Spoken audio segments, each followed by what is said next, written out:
একটা জরুরি কথা তোমাদের মধ্যে শেয়ার করার ছিল, যেটা অনেকদিন ধরে ভাবছিলাম যে এইটা সবার মধ্যে শেয়ার করে দিলে হয়তো যারা যারা ফার্স্ট টাইম যারা সফর করবে, যারা এক দেশ থেকে আরেক দেশে আসবে তাদের জন্য, যারা সর্বপ্রথম সফর করবে তারা কমসে কম যে বড় ব্যাগটা থাকবে, বড় ব্যাগটা তো আপলোড হয়ে যাবে ওদিকে লোডিংয়ে, কিন্তু নিজের সঙ্গে একটা ছোট ব্যাগ রাখার চেষ্টা করবে, যার মধ্যে তোমার জরুরি কাগজপত্র আর পাসপোর্ট এগুলো যেন অবশ্যই থাকে।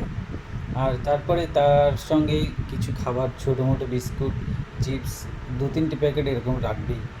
কারণ এই উদাহরণটা হচ্ছে আমি এই জন্য বলছি, কারণ আমি যখন এয়ারপোর্টে থেকে যখন আমি প্লেনে এন্ট্রি করি, প্লেন যখন শুরু হয়ে যায়, স্টার্ট হয়ে যায়, তখন আমি ভাবছিলাম কিছু খাবো, খুব খিদা পেয়েছিল, কিন্তু তখন আমি একদম সিধাভাবে বলে দিয়েছিলাম একটা ম্যাগি নিয়ে আসো আমার জন্য।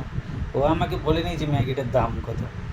যখন আমি ম্যাগিটা কিছুই না, যেরকম আমাদের আশেপাশের দোকানে, যেরকম লোকাল দোকানে 10 টাকার ম্যাগি পাওয়া যায়, ঠিক সেরকম, কিন্তু একটা প্যাকেটের মধ্যে দেওয়া, মানে প্লাস্টিকের, মানে ডিব্বার মতন সিস্টেমের মধ্যে একটু গরম জল দিয়ে ম্যাগিটা দিয়ে আর মশলাটা ঢেলে দিয়েছে।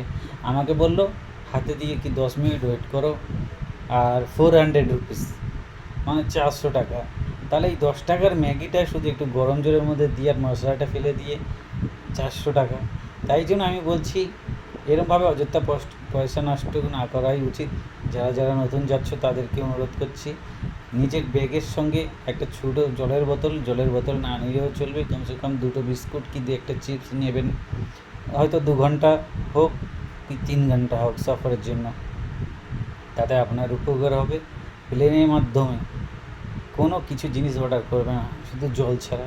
তবে জল খেতে হলে উপরে দুটো দেখবে লাইট জ্বলছে, বটন আছে, ওখানে যে কোনো একটা টাচ করে দিলে জল অটোমেটিক চলে আসবে। ওরা বুঝে যায় যে এটা জলের জন্যই বলছে।